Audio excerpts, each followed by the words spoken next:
Hello learners, আমি rabbi Sadnan. আজকে আমরা দেখব একটা শান্ট ডিসি মোটরের স্পিড কিভাবে কন্ট্রোল করতে হয়। Shunt DC motor speed control করার জন্য আমরা জানি যে সাধারণত তিনটে উপায় আছে। আমরা প্রথমটি নিয়ে আজকে আলোচনা করব। আমরা আলোচনা করার জন্য যে বইটি ঠিক করেছি সেটা হচ্ছে স্টিফেন জি চ্যাপম্যানের একটি বই, যার নাম হচ্ছে electric machinery fundamentals, and believe me, it's a very good book. It's a very good বুক।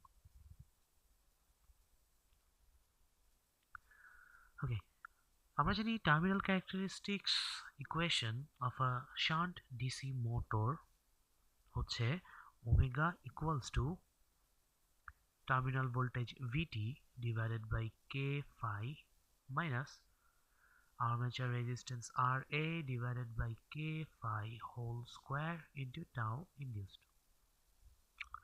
যদি আমরা এই ইকুয়েশনের দিকে তাকাই তাহলে দেখব ওমেগা হচ্ছে অনেকটা ওয়াই এর মতো কাজ করছে এবং টাউ ইনডিউস হচ্ছে এখানে এক্স এর মতো কাজ করছে। যদি আমরা এটা ধরে নেই তাহলে এটা স্পষ্ট যে এই টার্মটা একটি স্ট্রেট লাইন ইকুয়েশনের সি এর মতো কাজ করছে এবং minus R A by K phi whole square এই টার্মটা আসলে আমাদের স্লোপ এম এর মতো কাজ করছে। আমরা জানি y equals to c plus m x, এই ইকুয়েশনটার চেহারা হচ্ছে এক্স অক্ষ এবং ওয়াই অক্ষ। যদি ধরে নেই ওয়াই অক্ষে যে বিন্দুতে কাট করে সেটা হচ্ছে সি এবং সেইটার স্লোপ এম। এখানে স্পষ্টত আমাদের ইকুয়েশনে ক্যারেক্টারিস্টিক্স ইকুয়েশনের স্লোপ হচ্ছে নেগেটিভ, তাই ইকুয়েশনটার চেহারা স্বভাবত দেখতে এরকম কিছু হওয়া উচিত। যদি এই ইকুয়েশনটাকে আমি এই গ্রাফে প্লট করতে চাই সেই ক্ষেত্রে বোঝা যাচ্ছে ওয়াই অক্ষের কাটিং পয়েন্টটা হবে VT divided by K phi এবং এই সরলরেখাটির ঢাল এম হবে minus R A divided by K phi whole square. আমরা যদি এই ইকুয়েশনটা দেখতে চাই তাহলে দেখতে এরকম হবে। তাহলে যেখানে আমি বলেছি যে কাটিং পয়েন্টটা হবে VT, terminal voltage VT by K phi এবং এটার স্লোপ হবে minus R A divided by K phi whole square. একটু বলে রাখা ভালো, ভিটি হচ্ছে টার্মিনাল ভোল্টেজ, এটা আমি বারবার বলছি, এবং এই টার্মিনাল ভোল্টেজটি হচ্ছে আমার রোটর বা আর্মেচার যেই সার্কিটটি রয়েছে সেই সার্কিটের টার্মিনাল ভোল্টেজ। এটা যদি আমার আর্মেচার সার্কিট অথবা রোটর সার্কিট হয় তাহলে এখানে আমি যেই ভোল্টেজটি দিব সেটা হচ্ছে আমার টার্মিনাল ভোল্টেজ। এই টার্মিনাল ভোল্টেজের উপর ডিপেন্ড করে এই সরলরেখাটির ওয়াই অক্ষের কাটিং পয়েন্টটি চেঞ্জ হতে পারে। যদি ফাই অর্থাৎ ফিল্ড ফাই বা ফিল্ড সার্কিটে যদি কোনো রকমের হাত না দেই, শুধুমাত্র টার্মিনাল ভোল্টেজে হাত দেই এবং টার্মিনাল ভোল্টেজকে আমরা যদি চেঞ্জ করি তখন দেখা যাবে আমার স্ট্রেট লাইনটির ওয়াই অক্ষ তথা ওমেগা এম অক্ষে এর কাটিং পয়েন্টটা চেঞ্জ হতে পারে, হয় নামবে অথবা উপরে উঠবে। ডিপেন্ড করবে ভিটির মান কি বেড়ে যাচ্ছে না কমে যাচ্ছে। যদি ভিটি এর মান বেড়ে যায় সেক্ষেত্রে অবশ্যই স্ট্রেট লাইনটি উপরে ওঠা শুরু করবে এবং ভিটির মান যদি কমে যায় বা কমিয়ে দেওয়া হয় সেই ক্ষেত্রে স্ট্রেট লাইনটি নিচে নামা শুরু করবে এবং তার কাটিং পয়েন্টটি ওয়াই অক্ষের নিচের দিকে থাকবে। এই ধারণাটি মাথায় রাখা খুবই গুরুত্বপূর্ণ, কারণ এটির উপর বেস করে আমাদের প্রথম স্পিড কন্ট্রোল সিস্টেমটা আমরা ভালো মতো বুঝবো। তবে এর মধ্যে একটু কিন্তু বাকি রয়ে গিয়েছে, সেটা একটু আমরা দেখে নিই। সেটি হচ্ছে আমরা এই ইকুয়েশনে কোনো রকমের আর্মেচার ইফেক্ট দেখিনি। নো আর্মেচার ইফেক্ট, আমরা কোনো রকমের আর্মেচার ইফেক্ট এই ক্ষেত্রে দেখিনি। যদি আর্মেচার ইফেক্ট থাকে, সরি, যদি আর্মেচার ইফেক্ট থাকে বা আর্মেচার রিয়াকশন থেকে যায়, ইন দ্যাট কেস লাইনটি স্ট্রেট লাইন না হয়ে একটু নন লিনিয়ার লাইন হয়ে যাবে এবং সেটি হায়ার টর্কে গিয়ে উপরে উঠবে। কারণ আমরা জানি যে যত টর্ক বেড়ে যায় আমার লোড কারেন্টটাও ঠিক তত পরিমাণ বেড়ে যায় এবং সাধারণত লোড কারেন্টের প্রপোর্শন হয় আর্মেচার কারেন্ট। অর্থাৎ আমার যদি টর্ক বাড়াতে হয়, আমার আর্মেচার কারেন্ট বৃদ্ধি করাটা বাঞ্ছনীয় এবং বাড়াতে হবে। আর্মেচার কারেন্ট যত বেড়ে যায়, দেখা যায় আর্মেচার সার্কিটের যেই কয়েলটা রয়েছে, রোটর বা কয়েল, সেই কয়েলটির ভিতর দিয়ে আমরা জানি যদি আর্মেচার কারেন্ট বেড়ে যায়, তাহলে এই কয়েল নিজের থেকে যে একটা ফ্লাক্স তৈরি করছিল, সেই ফ্লাক্সটি বেড়ে যাবে, এবং এই ফ্লাক্সটি আমার ফিল্ড যেই ফ্লাক্স ছিল সেটার সাথে একটি যুদ্ধ ঘোষণা করবে এবং একজন একজনকে বাধা প্রদান করবে। সাধারণত এই ক্ষেত্রে যেটি হয় সেটি হচ্ছে আর্মেচার রিয়াকশনের কারণে ফিল্ড ফ্লাক্সটি নেট ফ্লাক্স কমে যায়, যার কারণে স্ট্রেট লাইন না হয়ে হায়ার টর্কে গিয়ে এর আর্মেচার রিয়াকশন ইফেক্টটা খুব ভালো মতো চোখে পড়ে। তাহলে আমরা চলে আসি speed control of shunt DC motor. যেহেতু আমরা একটা শান্ট ডিসি মোটরের ওমেগা এবং টাউ এর রিলেশন দেখে ফেলেছি, তাই আমরা খুব সহজেই একটি নির্দিষ্ট লোডের সাথে তার স্পিড কন্ট্রোল কিভাবে করতে হয় সেটাও আমরা সেই ইকুয়েশন থেকে সহজে বুঝতে পারবো বলে আশা করছি। ফ্রম দ্য ইকুয়েশন, আমাদের ইকুয়েশন ছিল এরকম: omega equals to VT by K phi minus R A by K phi whole square into tau ইন্ডুসড।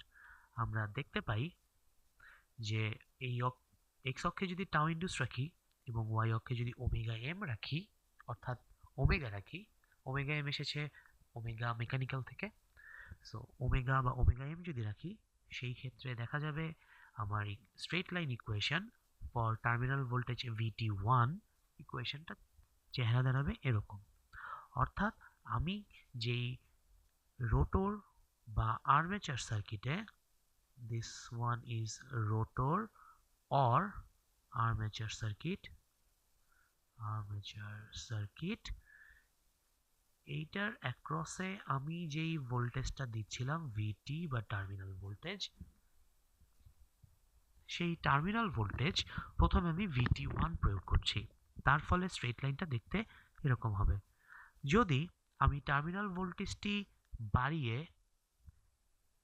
ধরেন আগে আমার VT1 ভোল্টেজ ছিল 30 ভোল্ট, যদি আমি সেটা ইনক্রিজ করে VT2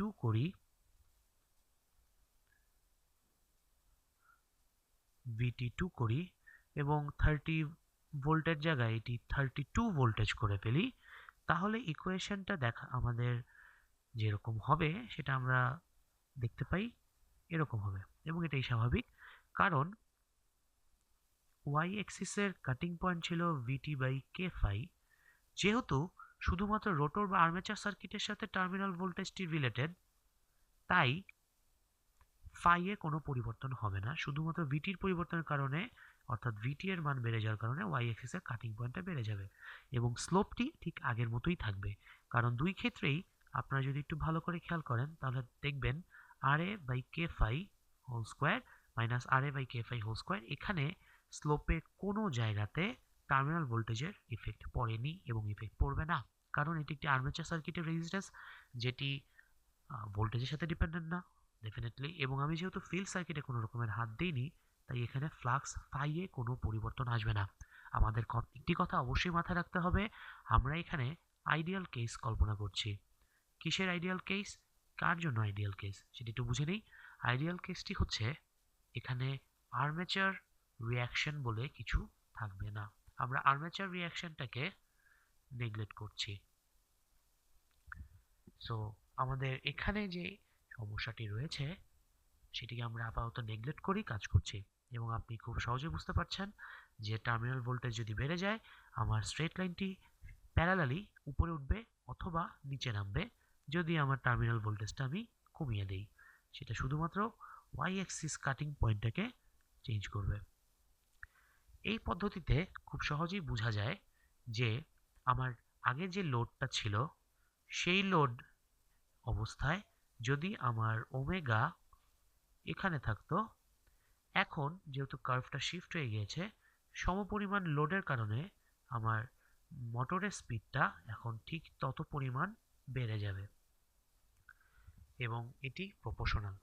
আপনি ভিটি যত পরিমাণ বাড়াবেন ঠিক ঠিক সেই পরিমাণ আপনার ওমেগাটা প্রপোর্শনালি বেড়ে যাবে স্লোপ সমান রেখে যেহেতু থাকবে। সো আপনার কথাটি যে কোনো টর্কের জন্য প্রযোজ্য। যে কোনো অবস্থাতে আপনি যদি ভোল্টেজটি বাড়িয়ে দেন, স্পিড যে কোনো লোডের জন্য সম পরিমাণ বৃদ্ধি পাবে। কথাটি মাথায় রাখতে হবে।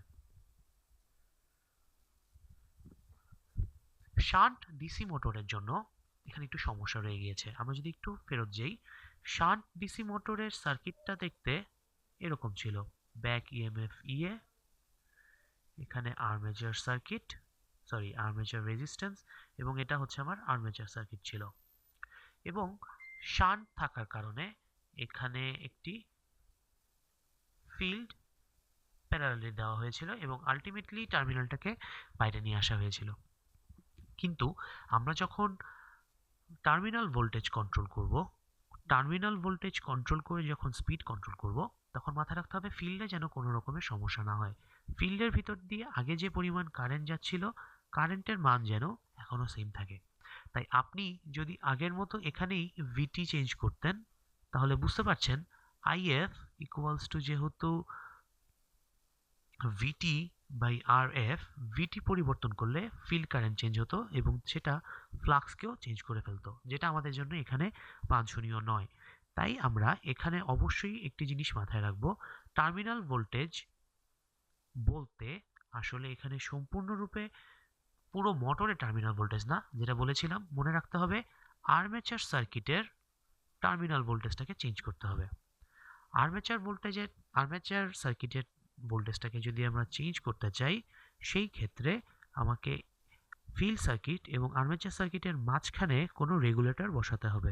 এখানে যদি আমি একটি রেগুলেটর বসাতে পারি যেটি ভোল্টেজকে কন্ট্রোল করবে, তাহলে স্পষ্টত বোঝা যাচ্ছে আর্মেচার সার্কিটের অ্যাক্রসে ভোল্টেজটি আমরা চেঞ্জ করতে পারবো, কিন্তু ফিল্ড সার্কিটের অ্যাক্রসে কোনো রকমের ভোল্টেজ এর পরিবর্তন ঘটবে না এবং সার্কিট দেখতে হবে এরকম।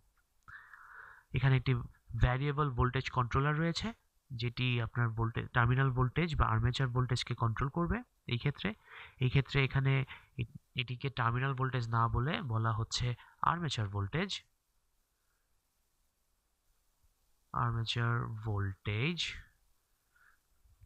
যেটি আসলে আমাদের এখানকার টার্মিনাল ভোল্টেজ হিসাবে আমরা ব্যাখ্যা করেছি। এটি গেল ম্যাথমেটিক্যাল ব্যাখ্যা। আপনি যদি সোজা বাংলায় কি হচ্ছে ভিতরে এটা জানতে চান, সেই ক্ষেত্রে একটু ভিতরে ঢুকতে হবে সার্কিটের। আমরা এই ক্ষেত্রে জানি যে টার্মিনাল ভোল্টেজের সাথে ব্যাক ইএমএফ এর সাথে টার্মিনাল ভোল্টেজের সাথে আর্মেচার কারেন্টের একটি সম্পর্ক রয়েছে। সেটি হচ্ছে IA equals to VT minus EA divided by RA। কারণ ইএ হচ্ছে এখানে, IA এখানে, এবং ভিটি বা ভিএ হচ্ছে এখানে। তো সার্কিটটা যদি ঠিক মতো আঁকি, সার্কিটটা দেখতে এরকম।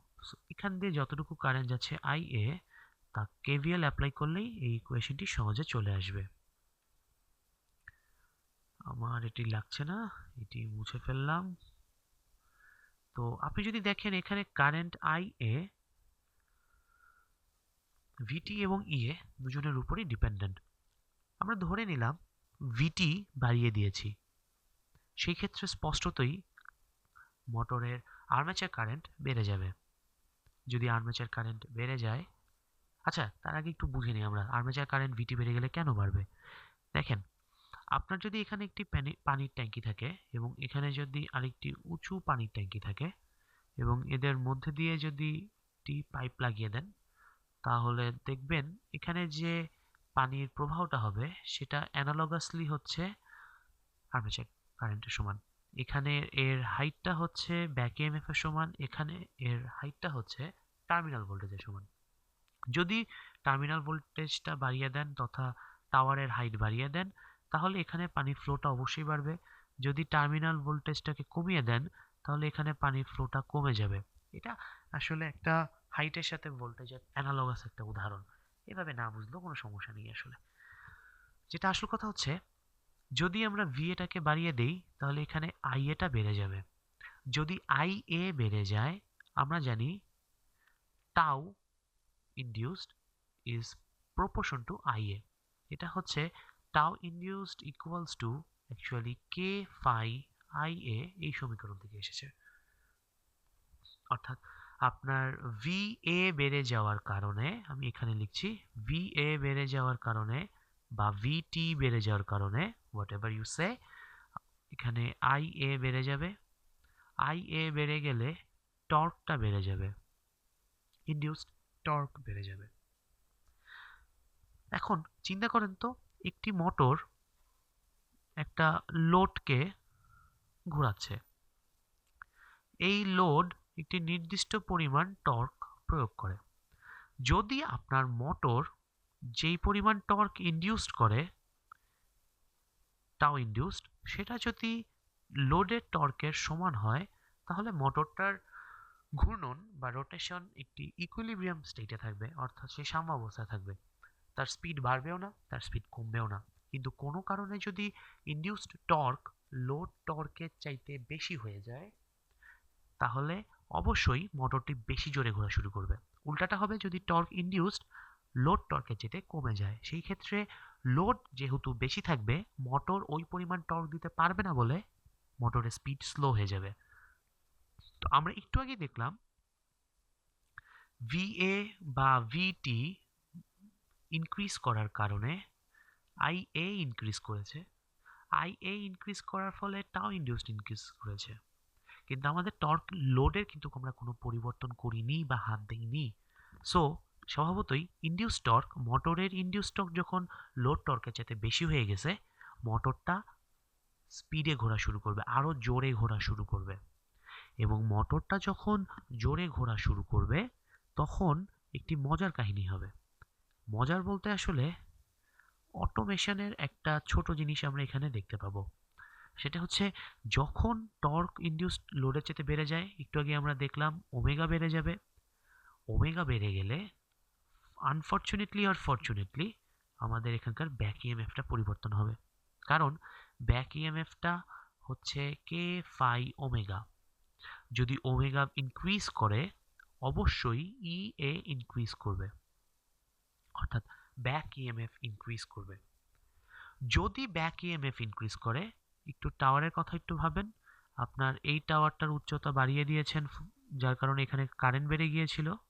কিন্তু যখন ওমেগা স্পিড বা স্পিড বেড়ে গেল, তার কারণে ব্যাক ইএমএফ ইএ বেড়ে গেল, অর্থাৎ এই টাওয়ারটার হাইটও বেড়ে গেল। এবং দুজনই একই পরিমাণ বেড়ে যাওয়ার ফলে দেখা যাবে আগে যেরকম কারেন্ট ছিল, এখনো কারেন্টের মান একই রয়েছে।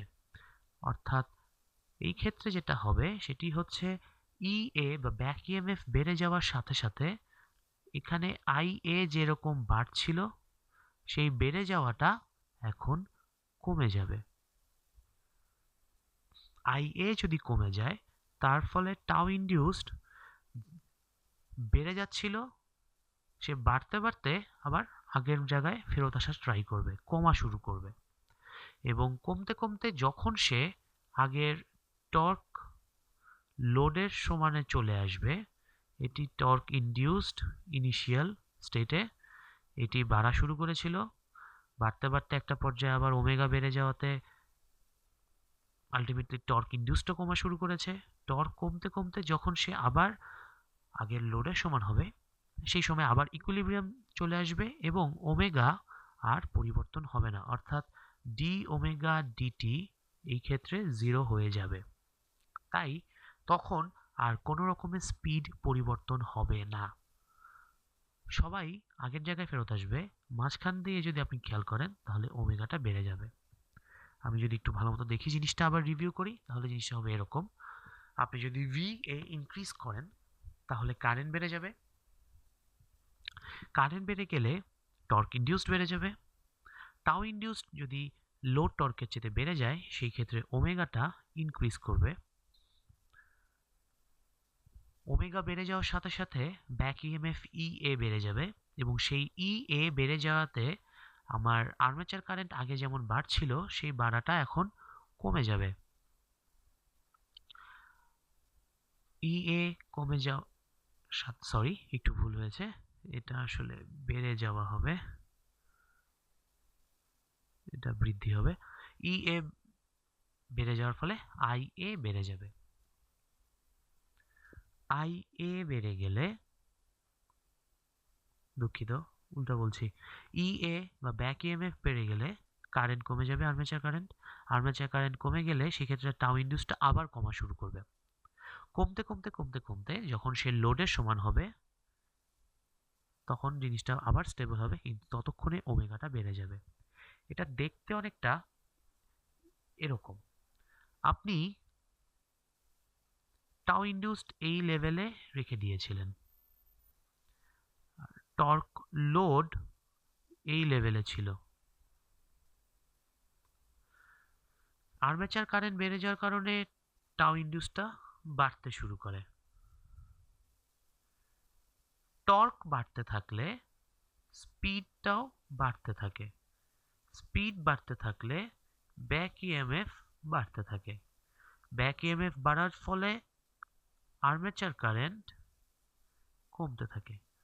সো টর্কটা বাড়তে বাড়তে একটা পর্যায়ে গিয়ে টর্কটা আবার আস্তে আস্তে কমা শুরু করবে।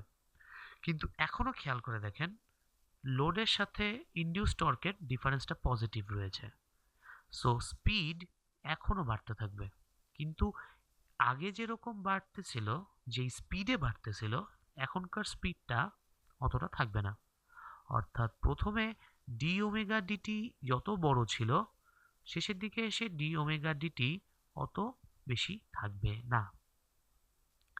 সো যত ওমেগা বাড়ছে তত টর্ক কমবে, কারণ ওমেগা বাড়লে ইএ বাড়ে, ইএ বাড়লে আইএ কমে, আইএ কমলে টর্ক ইনডিউসড কমে, এবং কমতে কমতে কমতে কমতে কমতে যখনই টর্ক ইনডিউস টর্ক লোডের সমান হয়ে যাবে, সাথে সাথে ডি ওমেগা ডিটি জিরো হয়ে যাবে, অর্থাৎ ওমেগা কনস্ট্যান্ট হয়ে যাবে। কিন্তু এতক্ষণ পর্যন্ত ওমেগা কিন্তু বৃদ্ধি পাচ্ছিল, সব সময় ওমেগা বৃদ্ধি পাচ্ছিল, যার কারণে সবকিছু আগের অবস্থায় ফেরত আসলেও ওমেগা অর্থাৎ মোটরের স্পিডটা আগের চেয়ে অনেক বেশি বড় হয়ে যাবে। এই হচ্ছে আমার speed control of a shunt DC motor. কিন্তু সেটা কিভাবে, সেটা হচ্ছে terminal voltage control method. Thank you. আশা করি সবাই ভালো লেগেছে। কারো কোনো সমস্যা থাকলে বা কোনো সাজেশন থাকলে, you are very much welcome. Thank you. I am Rabbi Sandan and this is free education for you. Thank you.